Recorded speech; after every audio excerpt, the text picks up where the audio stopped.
Appreciate you joining me as always to break down the state of Christian persecution. Let's talk a little bit about Pakistan. Pakistan has been in the headlines of late. From a 30,000 foot view, what is the state of persecution against Christians there in Pakistan?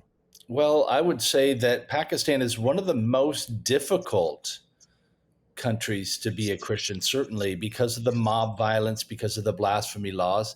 At the same time, I still have a sliver of hope that it has the possibility as a democracy, as a country that has some systems that still work, of being a real light in that region. But for now, what we have is a group that has been moving towards closer and closer anyway towards the rule of Islamic extremism. They have very strong blasphemy laws, which I describe as vigilante laws that give any extremist the ability to make an accusation against a Christian that they have offended in some way Mohammed, and then rile up a mob to attack them. And many cases kill them. In some cases, they use blasphemy laws to imprison or give a death sentence to a Christian. And as near as I can tell, in all these years I've been doing this, I don't remember a case that seemed at all legitimate. So, I mean, it's just very common that there are false charges brought.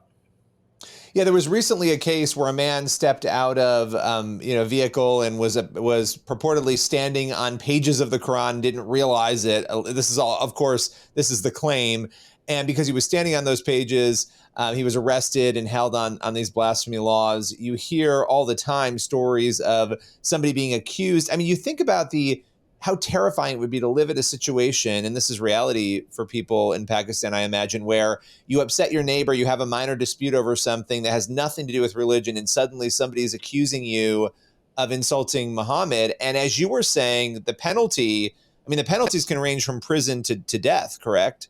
That's right. Let me give you just a couple more because I understand why listeners, viewers would think, hey, it's so easy to say, well, the charges are false. Here's one case. Senator Cruz helped work with us to get these folks released from death row. They were accused of blasphemy by sending text claiming that Muhammad wasn't God, whatever. They did so in English, but they were illiterate. So there's no way and they didn't even have a cell phone. So everything about the accusation was clearly and patently false. Another case is just weeks ago, Nasir Mashi, he owned a shoe factory, had in some way that his neighbors, they knew he was a Christian, but in some way they were just tired of him being around, and they accused him of having a burnt Bible outside of his shoe factory.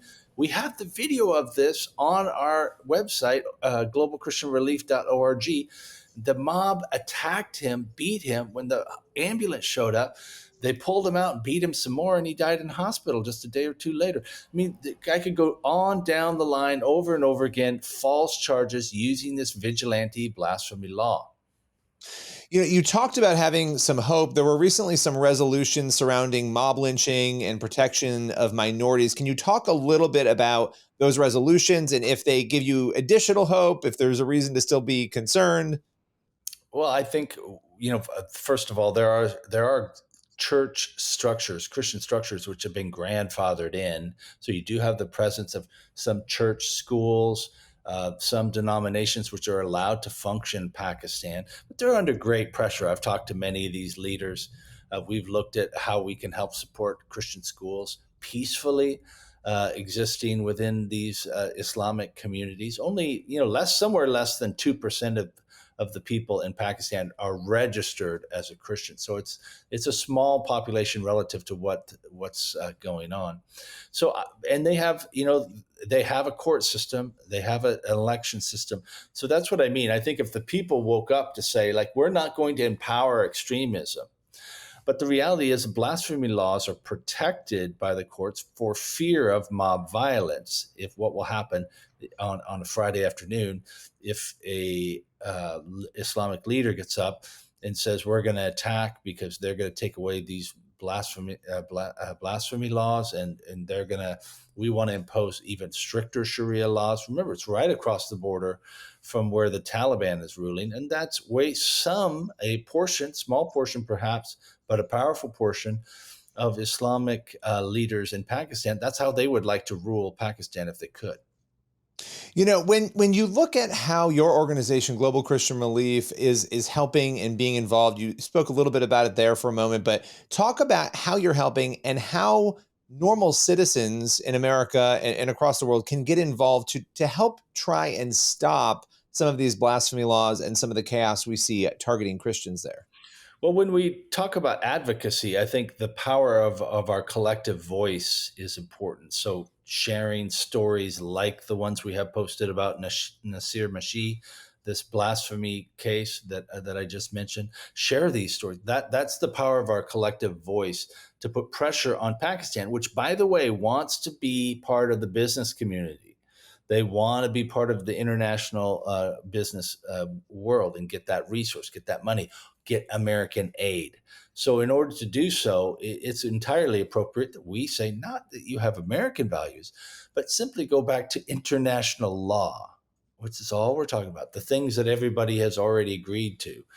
And I think that we can raise our voice to pressure our politicians to hold them accountable for that if they want to be part of our military aid and so forth.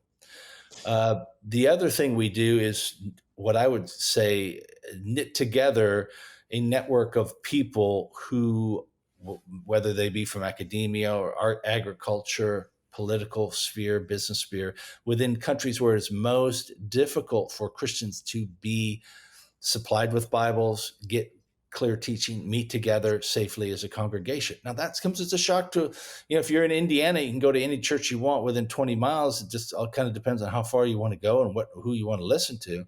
That doesn't seem normal. But in the most opposed regions of the world, it is dangerous and or illegal to attend church, to read a Bible, to have a Bible, to be thought to be a Christian means you could lose your head. So what we do is try to knit together. How can we, as citizens, as believers, help each other to be the salt and light? Yeah, and you look at these situations around the world. I mean, we know that persecution is worsening. It's dire in so many countries, not just Pakistan, around the globe. What keeps you going in your work? Because I would imagine it is tough as you're working hard and you're helping people and you're trying to push back on these forces. At the same time, watching these forces continue to metastasize and grow just as evil does. How do you balance that? Is that ever difficult for you in the work you do? One of our core values is to be happy warriors. And what we mean by that, this is an idea that goes back all the way to scripture, that you're gonna just be at peace, be at joy, know that what we are to do is to be faithful. We don't control everything. You can't get caught up in that. But the other thing I would say is when you see the joy of the persecuted church, this is to me the valuable lesson that we need in the West. They're under pressure, they're under constraints, they don't, but yet they're bold and they're happy and they're present. I was in Nigeria not too long ago. And by the way, I'm headed to Pakistan in just about 8 to 9 weeks. And they're under enormous pressure. Some of these people have had physical injuries and lost loved ones due to attacks of Islamic extremists. Joyful. And it just gives me joy because the Lord is sufficient. God is sufficient. A relationship with Jesus. I don't want to go through those things, but I've seen it take them deeper in their faith. And it's encouraging. It's worth noting, sometimes it breaks people, either psychologically, mentally. They go through such trauma, see such immense things that they're broken. So it's just not a Pollyanna story for sure, but to see the depth of joy and strength is encouraging and inspiring.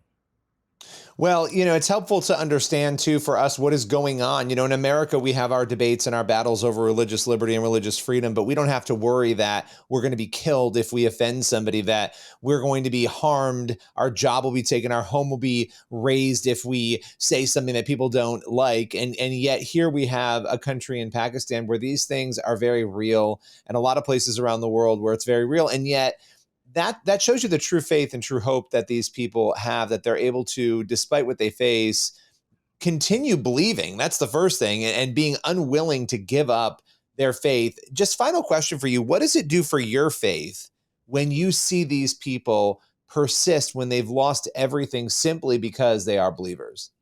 Well, I think I've gotten bolder because of it, more certain that there is no there's no material good.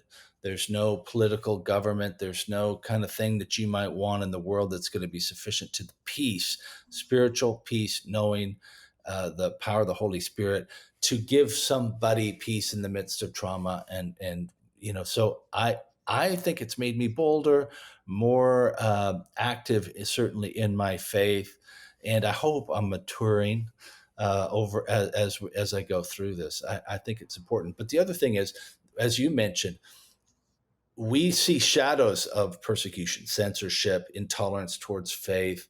There are battleground areas that we're seeing across Western Europe, in the US, around how you educate your kids. Do you have the ability to educate your own children in your faith? Censorship, the laws around freedom of gathering. These are all coming to us. We're next, so to speak. But we can learn the lessons from the persecuted church, or how they've kept strong.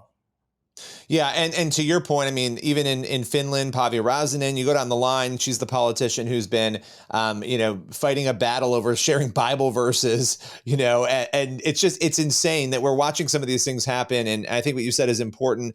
And I think it's a reminder, too, of continuing to fight for the First Amendment that we have here in this country to ensure that we maintain those freedoms that we have, because you look at these other countries and you think this is the end result of not having those protections and those freedoms. And that is a terrifying thing. And so I appreciate you taking the time, as always, breaking it all down. We wish you good luck on your upcoming travels. Thank you, Billy. Appreciate it.